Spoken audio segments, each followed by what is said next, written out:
La Révolution française de 1789 fut un coup d'État maçonnique. Nous allons le voir ensemble. Faits, documents et citations à l'appui. Mais tout d'abord, remarquons que la situation de la France en 1789 n'était pas plus mauvaise qu'aujourd'hui, contrairement à ce qu'on veut bien nous faire croire. Et il suffit de voir les cahiers de doléances de l'époque. C'est-à-dire qu'il y avait des revendications, un certain mécontentement populaire. Et face à ces revendications, la monarchie française voulut logiquement entreprendre des réformes. Sauf que ces réformes furent étouffées par les révolutionnaires, qui avaient d'autres aspirations, d'autres objectifs. Nous allons voir lesquels.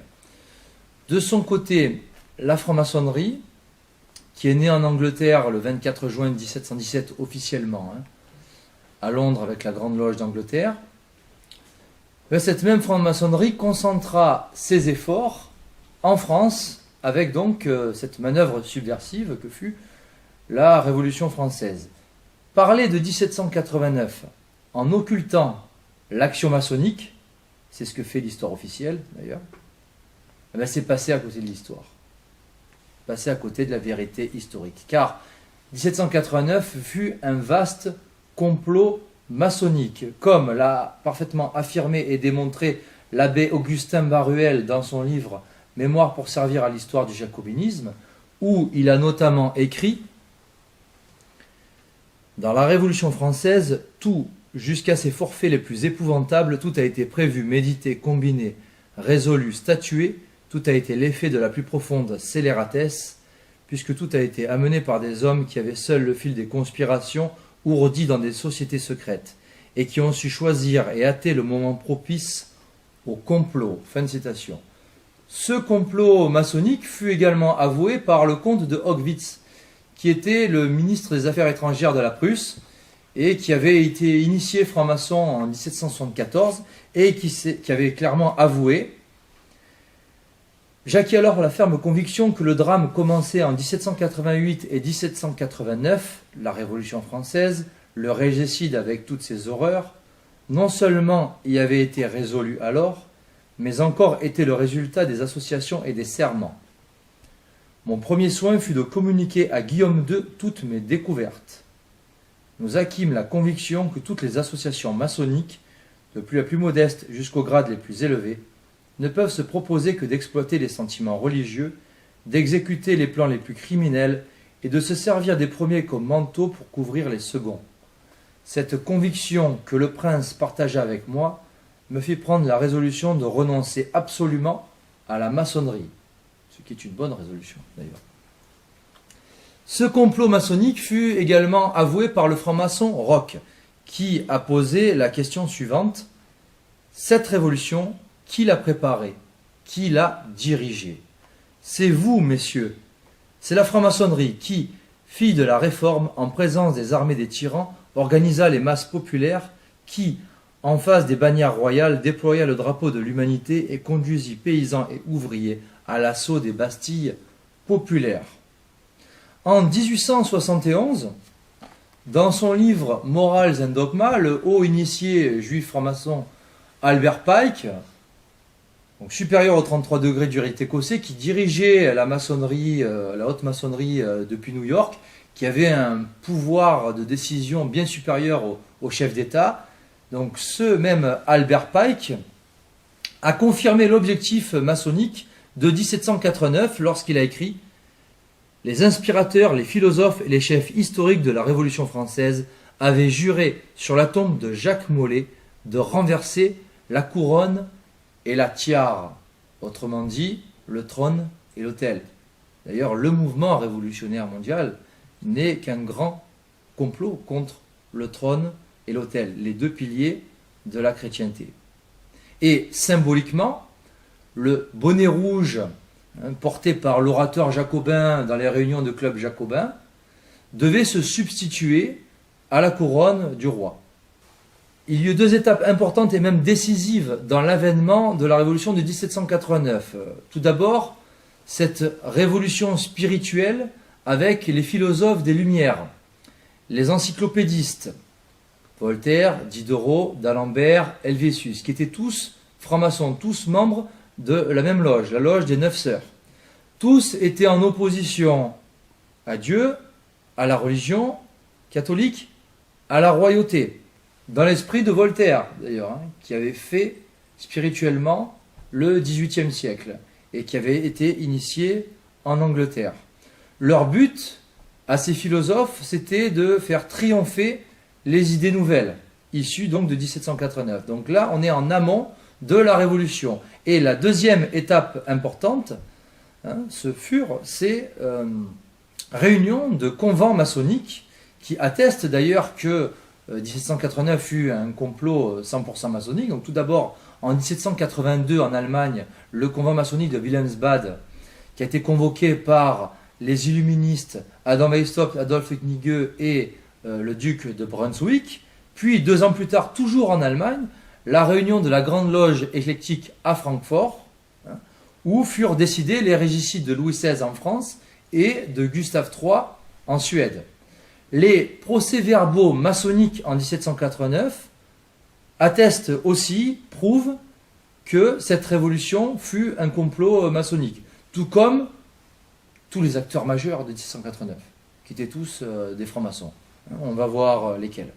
À l'origine de ce complot, on retrouve donc des francs-maçons et donc Adam Weishaupt, qui était très probablement un proche du financier Amschel Meyer-Rothschild, selon Epiphanus notamment, et qui avait fondé donc la secte des Illuminés de Bavière, le 1er mai 1776, secte qui fut vraiment décisive dans la conspiration de 1789. Mais auparavant, il y eut la fondation du Grand Orient de France en 1773 par le duc d'Orléans, qui était aussi le duc de Chartres, qui était le cousin du roi Louis XVI, et qui fut grand maître du Grand Orient de France, qui se fit ensuite surnommer Philippe Égalité.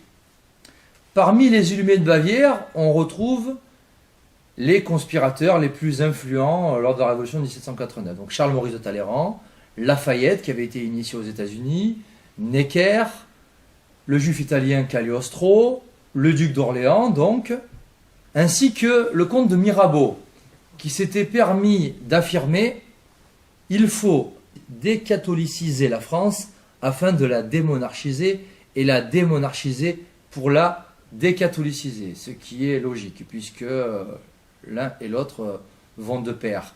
Et Mirabeau parlait aussi de façonner un peuple nouveau, dans l'objectif de 1789.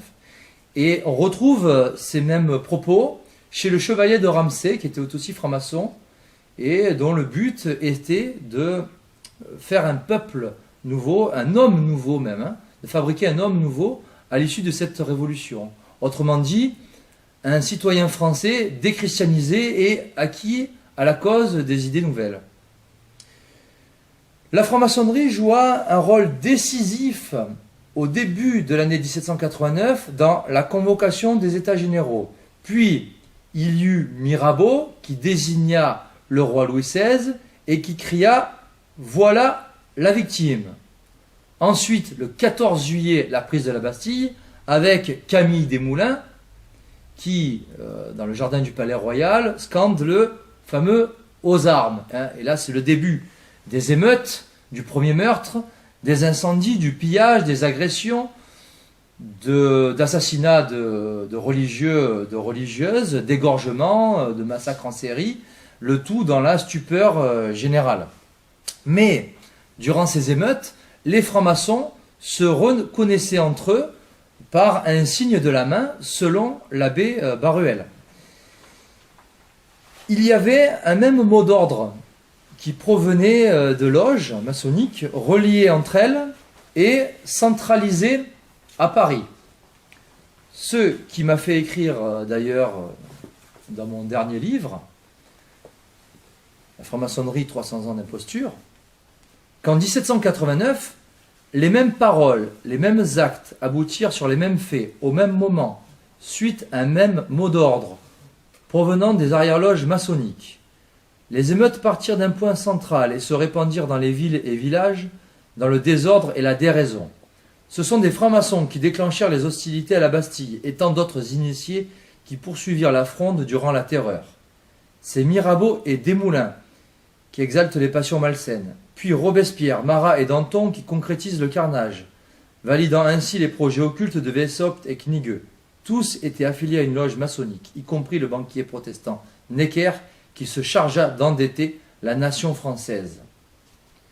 Monseigneur Henri de Lassus, dans son immense ouvrage La Conjuration antichrétienne, qu'il a publié en 1911, qui est en vente aux éditions de Saint-Rémy, donne bien plus d'indications sur l'appartenance aux loges maçonniques des révolutionnaires de 1789 et aussi sur les faits. Dans le tome 1 de son livre, à la page 190, il a écrit « Nous trouvons tous les personnages qui ont eu la part la plus active au bouleversement politique, social et religieux de la fin du XVIIIe siècle. Philippe Égalité, donc le duc d'Orléans, Mirabeau, Dumouriez, Lafayette, Custine, les frères Lameth, Dubois-Crancé, Roederer, Lepelletier de Saint-Fargeau appartiennent à la loge de la Candeur. Babeuf, Hébert, Lebon, Marat, Saint-Just à celle des Amis réunis. Bailly, Barrère, Guillotin, Danton, Garat, Lacépède, Brissot, Camille Desmoulins, Pétiot, Marat, Hébert, Collot d'Herbois, Dongel sont sortis de la loge des Neuf Sœurs, à laquelle avaient appartenu Voltaire, d'Alembert, Diderot et Helvétius. Sieyès, l'abbé Sieyès, c'était un clerc.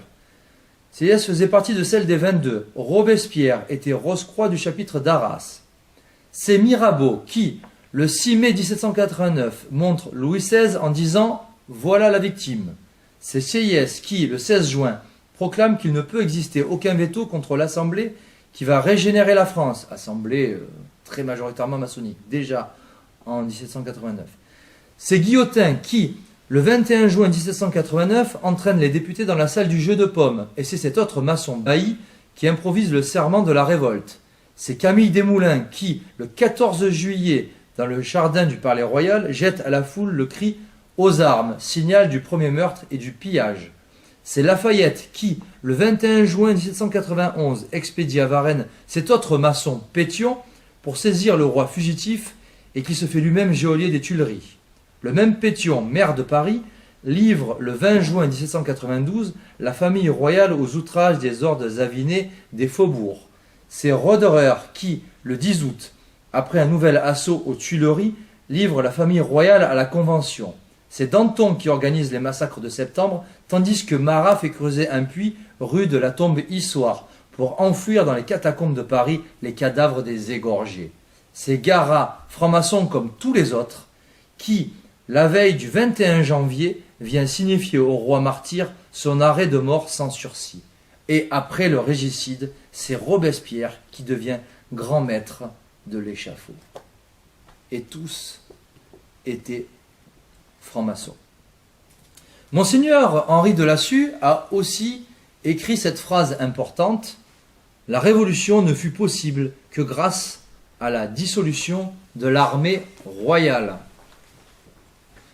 Cette armée française était donc fortement infiltrée, tout comme la propagande médiatique, avec notamment l'abbé Sieyès, mais aussi le marquis de Condorcet, la monarchie dans son ensemble, la bourgeoisie, l'aristocratie, était infiltrée de toutes parts, le comte de Mirabeau, le duc d'Orléans, on l'a vu, et le clergé aussi était infiltré de francs-maçons.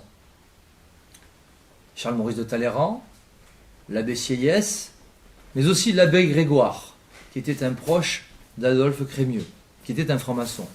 Tout comme Necker, qui était en 1789 le directeur des finances, qui était un protestant calviniste qui fut ensuite initié à la franc-maçonnerie, et donc Necker s'était chargé d'endetter la nation française à coups d'emprunt lors de la Révolution.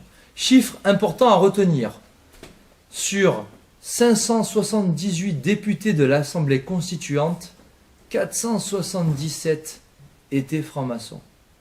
Et d'après le père Nicolas Deschamps, dans son livre « Les sociétés secrètes et la société », il y avait en France en 1787 703 loges maçonniques, ce qui est énorme.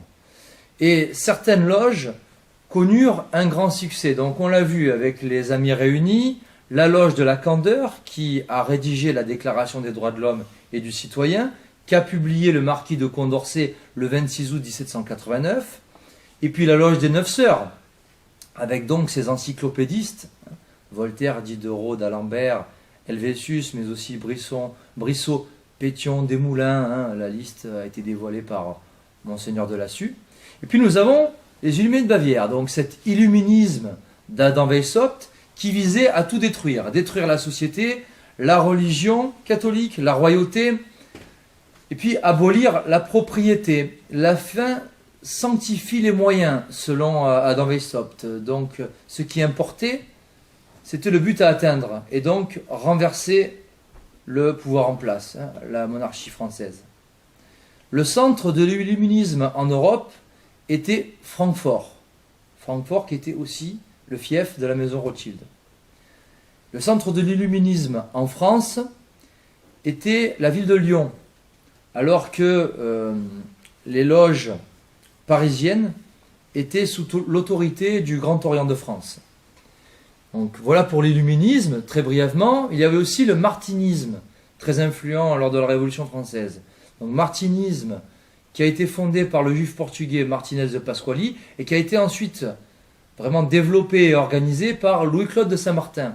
Donc franc-maçon très influent sur le plan philosophique en 1789, qui était surnommé le philosophe inconnu, qui était donc un martiniste.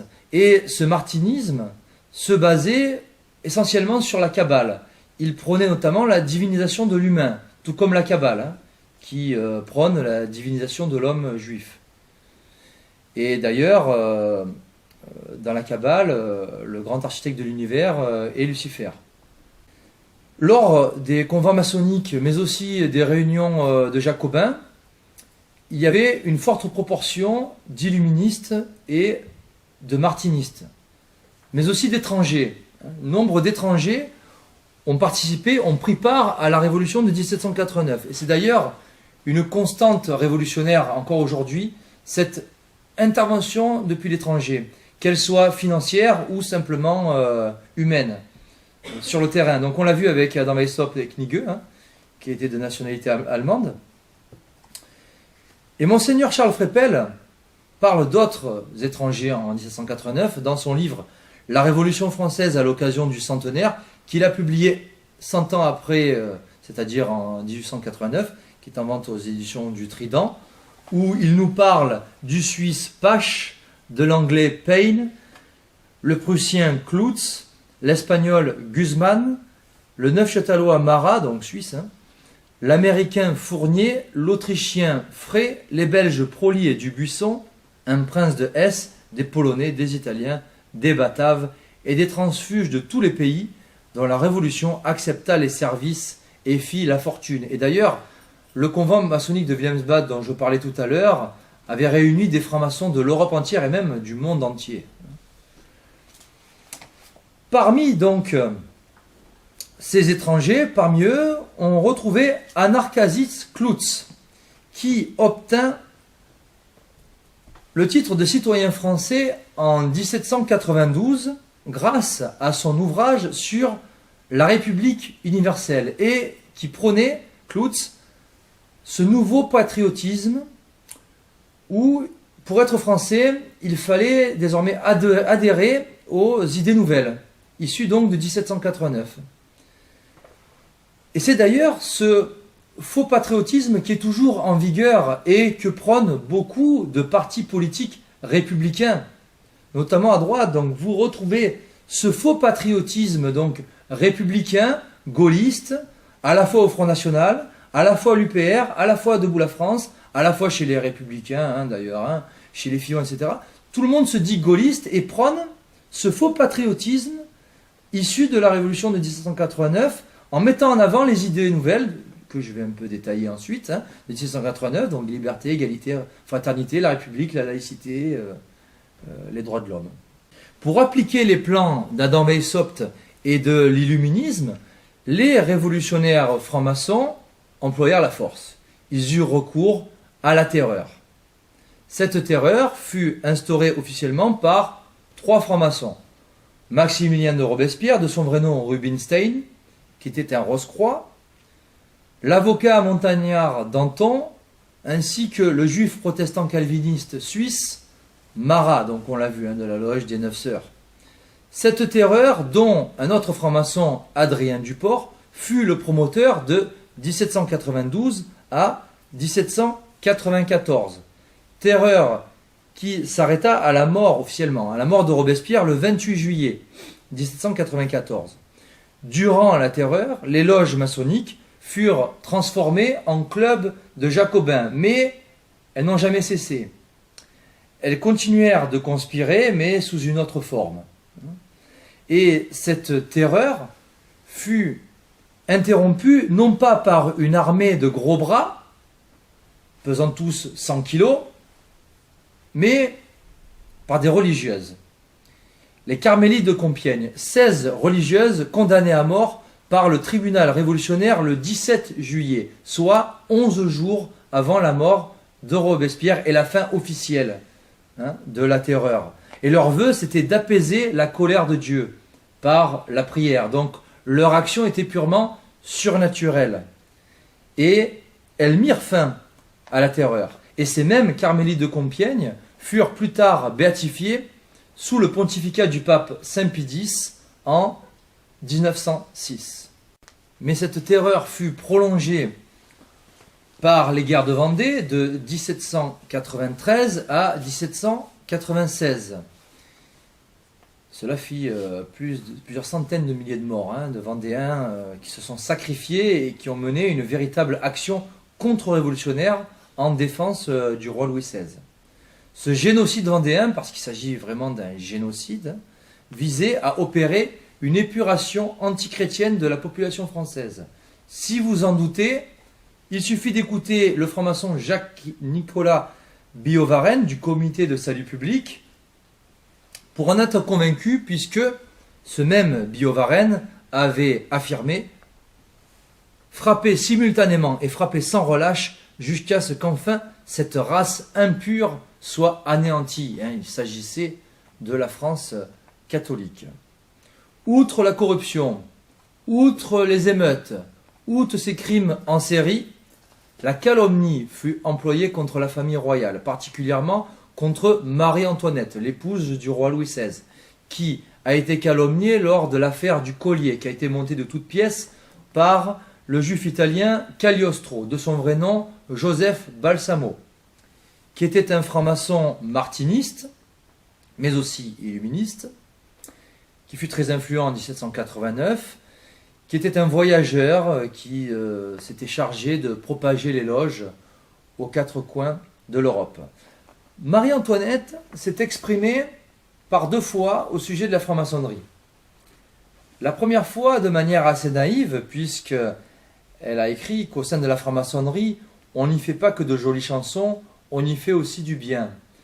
Puis elle se ravisa dans une lettre à son frère Léopold qu'elle a envoyée en août 1790. Elle a été beaucoup plus lucide, puisqu'elle a écrit « Prenez bien garde là-bas à toute association de francs-maçons. On doit déjà vous avoir averti. C'est par cette voie que tous les monstres d'ici comptent d'arriver dans tous les pays au même but.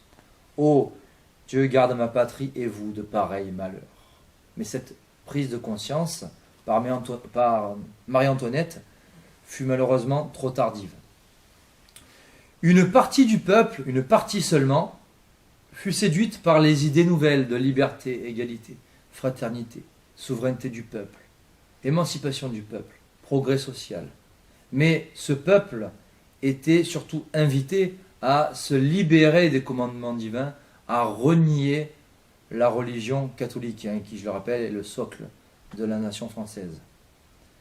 L'Assemblée, qui était majoritairement composée de francs-maçons, cette assemblée vota le décret d'Allard et la loi Isaac le Chapelier, du franc-maçon le Chapelier, donc loi qui a détruit les corporations de métiers, qui a attaqué le monde du travail et qui l'a déstructuré. C'est ensuite les syndicats, sous la coupe d'ailleurs du pouvoir occulte, qui se sont substitués à ces corporations de métiers. Cette même assemblée a également voté le logement au Luxembourg du roi Louis XVI, qui a été fait ensuite prisonnier par le pouvoir occulte dans la prison du Temple avec sa famille, pendant que les francs-maçons criaient dans Paris que le roi devait être assassiné et être emprisonné. Il y eut ensuite la fuite à Varennes en 1791, où Louis XVI fut repris par Pétion, donc Jérôme Pétion de Villeneuve, qui était le maire de Paris, sur ordre d'un autre franc-maçon, Lafayette, avant que Louis XVI ne soit guillotiné le 21 janvier 1793, de triste mémoire. Mais juste avant de mourir, Louis XVI prononça ces mots absolument remarquables de miséricorde et de charité. « Peuple, je meurs innocent. Je pardonne aux auteurs de ma mort. Je prie Dieu que mon sang ne retombe pas sur la France. » Et d'ailleurs, vous pouvez aussi retrouver le testament du roi Louis XVI, qui est en ligne sur Internet, où vous pouvez vous apercevoir, il s'agissait d'un honnête homme, d'un bon père de famille, d'un chef d'État qui aimait son peuple, qui aimait sa nation, qui n'avait absolument rien à voir avec les escrocs qui briguent actuellement la présidente de la République française. Le meurtre de Louis XVI fut voté par une minorité de députés, dont son cousin, le duc d'Orléans, Philippe Égalité. Et la franc-maçonnerie, déjà à l'époque, fit appel à des faux votants pour voter la mort du roi. Comme quoi, ce qui arrive aujourd'hui avec Macron et ses 24% qui sont absolument pas crédibles du tout, c'est faux votants, c'est double votants, c'est votants radiés. Ne croyez pas que c'est un cas d'exception. Ça arrivait très souvent durant l'histoire et donc en 1793 déjà. Ce régicide fut un rituel maçonnique conclu par un sacrifice humain, c'est-à-dire que le meurtre du roi fut d'abord élaboré dans les loges avant d'être reproduit et donc exécuté dans le monde profane. L'assassinat du roi fut un régicide anti-religieux, car depuis le pontificat du pape Pie VI, c'est-à-dire depuis la fin du XVIIIe siècle, Louis XVI et Marie-Antoinette sont célébrés en martyrs de la foi catholique. D'ailleurs, quand on parle de Louis XVI, on dit qu'il s'agit du roi martyr. Ce régicide est le péché originel du nouveau régime, de cette République française qui est née sur l'échafaud, alors que, pour rappel, la France est née avec le baptême de Clovis à Reims par l'évêque Saint-Rémy en 496.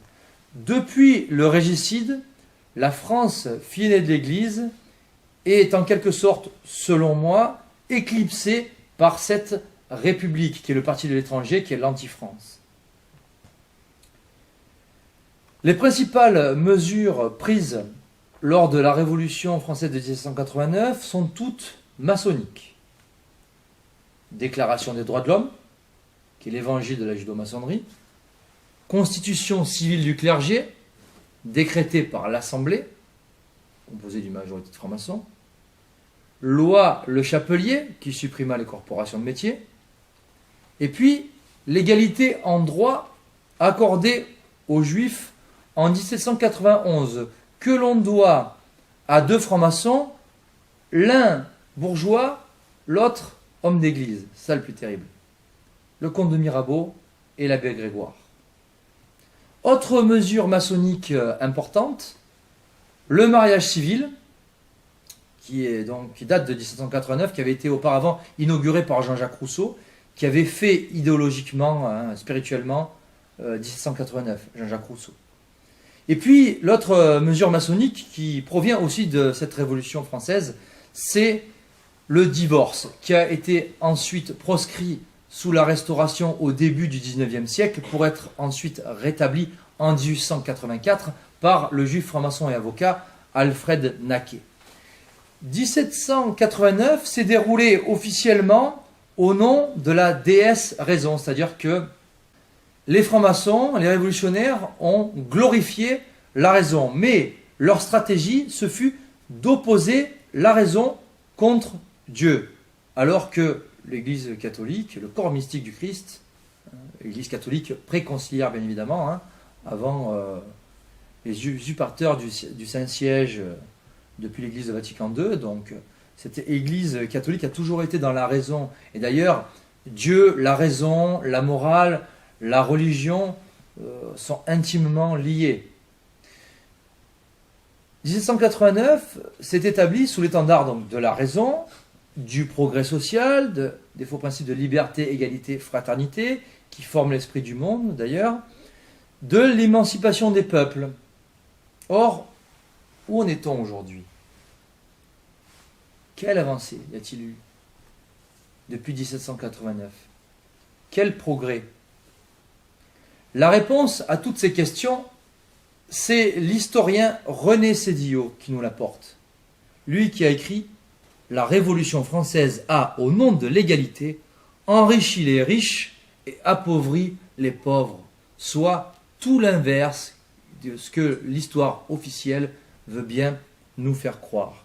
Et ce prétexte égalitaire, nous le retrouvons dans les propos infâmes et mensongers du révolutionnaire franc-maçon Babeuf, qui était un communiste avant l'heure, et qui a été relayé par Jacques Crétineau-Joly, excellent historien, dans son livre « L'Église romaine en face de la Révolution », très bon livre qui est en vente aux éditions Saint-Rémy, qui relaie donc Babeuf, qui avait déclaré « Peuple de France, pendant 15 siècles, tu as vécu esclave et par conséquent malheureux », ce qui est faux. Législateurs, gouvernants, riches, propriétaires, écoutez, nous sommes tous égaux, ce qui est faux. Contrairement à ce que prétend la Déclaration des droits de l'homme, nous ne sommes pas tous égaux à la naissance. Nous voulons l'égalité réelle ou la mort.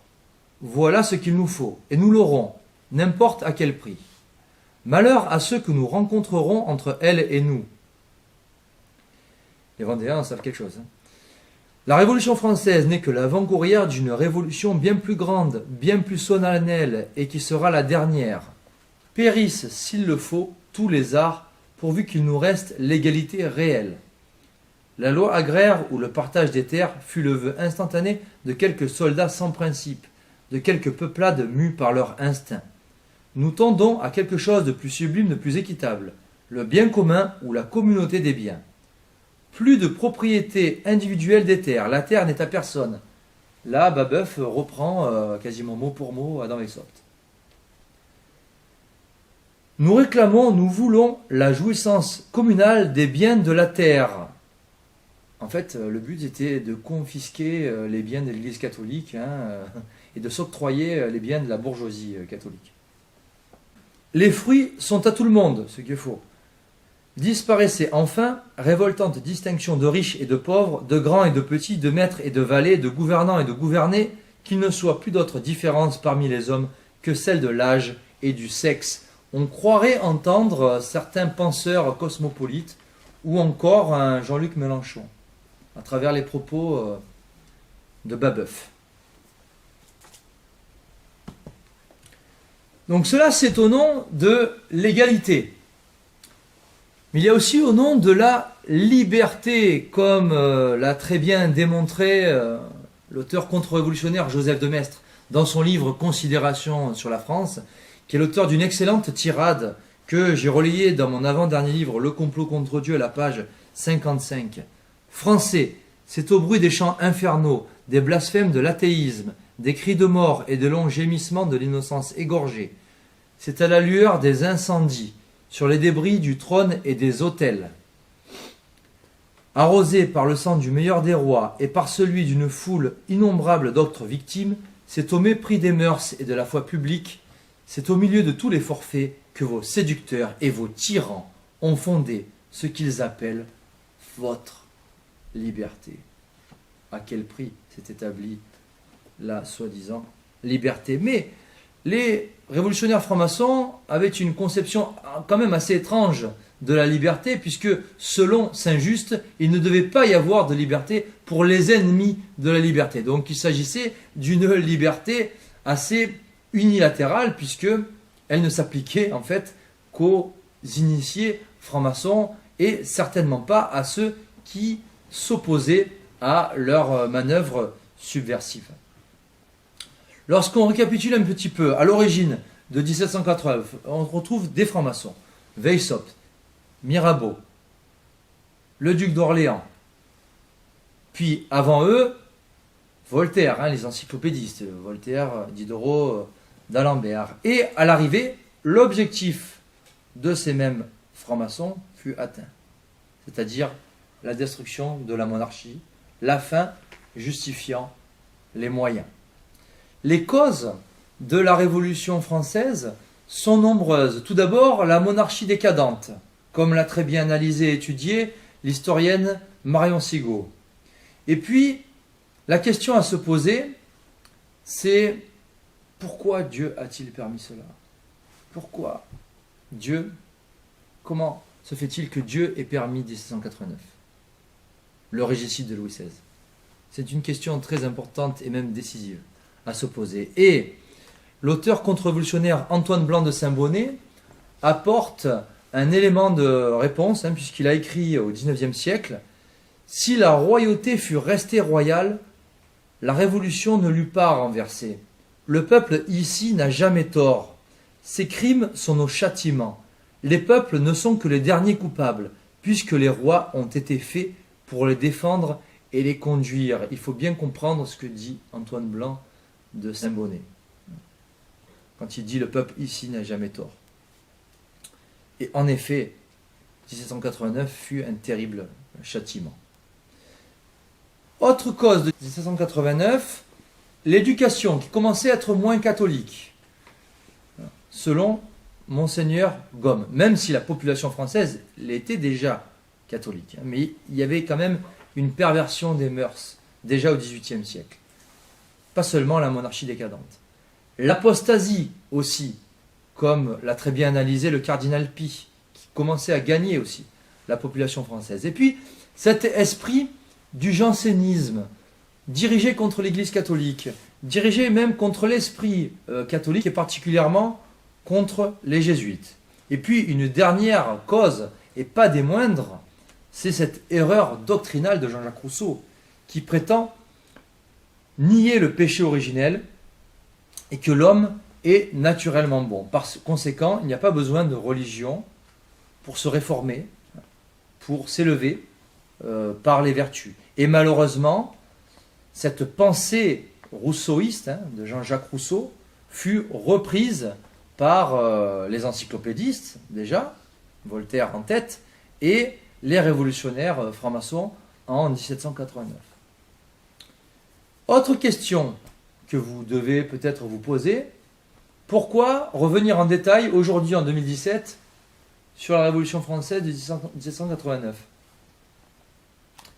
Parce que cette révolution fut la mère de toutes les révolutions qui l'ont prise pour modèle.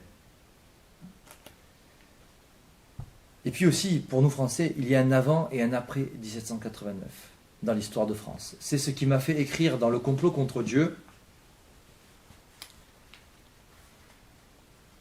jamais un aussi grand crime n'eut autant de complices. Jamais il n'eut des conséquences aussi dramatiques pour la France, pour sa descendance, pour tous ceux qui ont l'amour de cette nation chevillé au corps et à l'âme.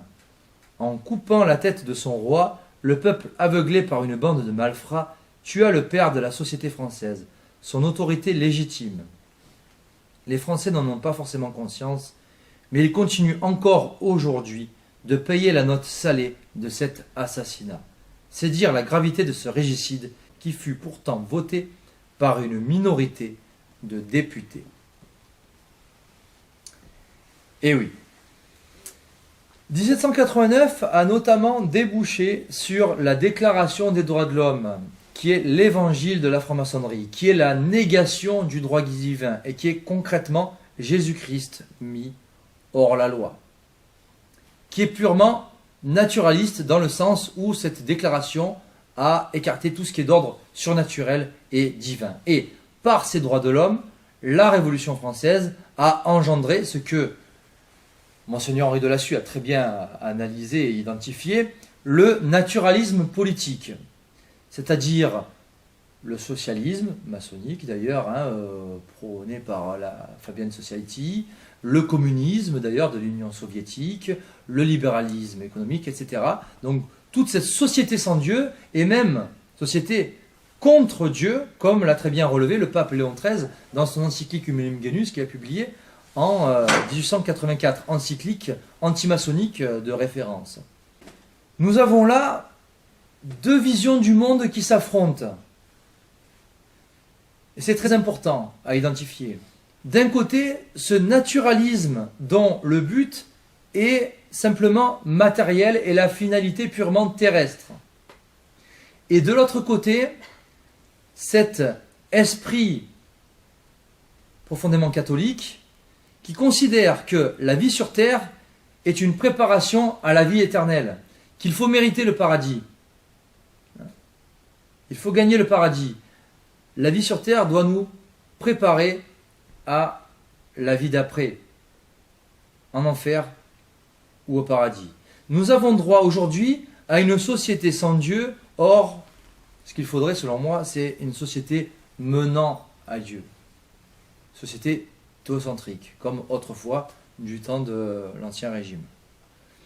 Cela, le cardinal Pie l'avait très bien compris, lui qui avait écrit au XIXe siècle et que j'ai pris plaisir à relayer dans Le complot contre Dieu. Rien ne sera fait tant que Dieu ne sera pas replacé au-dessus de toutes les institutions. On parle aujourd'hui d'un grand parti de l'ordre et de la conciliation. Un seul parti pourra sauver le monde, le parti de Dieu. On parle de rapprochement à opérer, c'est de réconcilier la terre avec le ciel. La question qui s'agite et qui agite le monde n'est pas de l'homme à l'homme, mais de l'homme à Dieu. La Révolution française de 1789 a surtout débouché sur le règne de la contre-église, de cette franc-maçonnerie synagogue de Satan sur la nation française. On a donc assisté à un changement de clergé, un changement de pouvoir temporel, mais aussi d'autorité spirituelle. En résumé, en 1789, l'anti-France a pris le pouvoir. On a tué le père de la société française et Dieu a été mis hors la loi. 1789 fut un véritable suicide national. 1793 donc. Et ce poison révolutionnaire n'a toujours pas été éradiqué.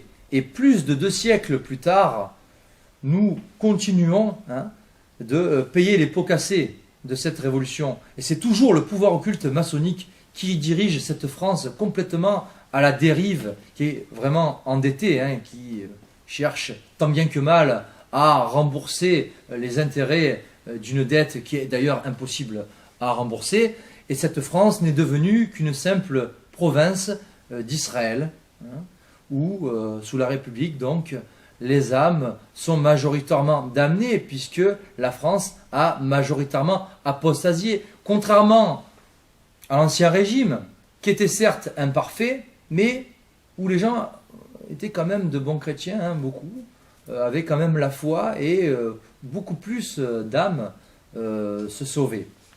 Les gens ne croient malheureusement plus en Dieu aujourd'hui, mais en l'homme et en la démocratie, en un système démocratique qui, je le rappelle, a relâché Barabbas et fait crucifier Jésus-Christ.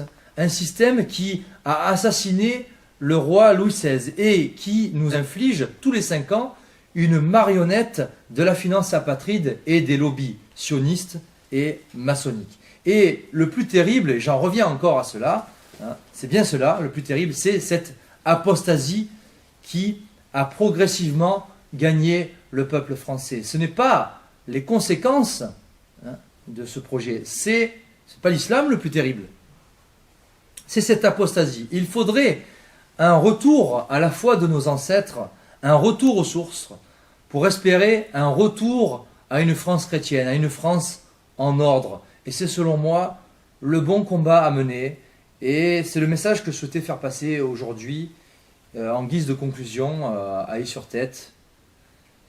Et je vous remercie d'ailleurs pour votre écoute, pour votre attention. Et si jamais vous avez des questions à poser, que ce soit sur la Révolution de 1789 ou sur mes 2 derniers livres, ou même sur l'actualité électorale, ben, n'hésitez pas à les poser, je suis là pour y répondre. Voilà. Merci à vous.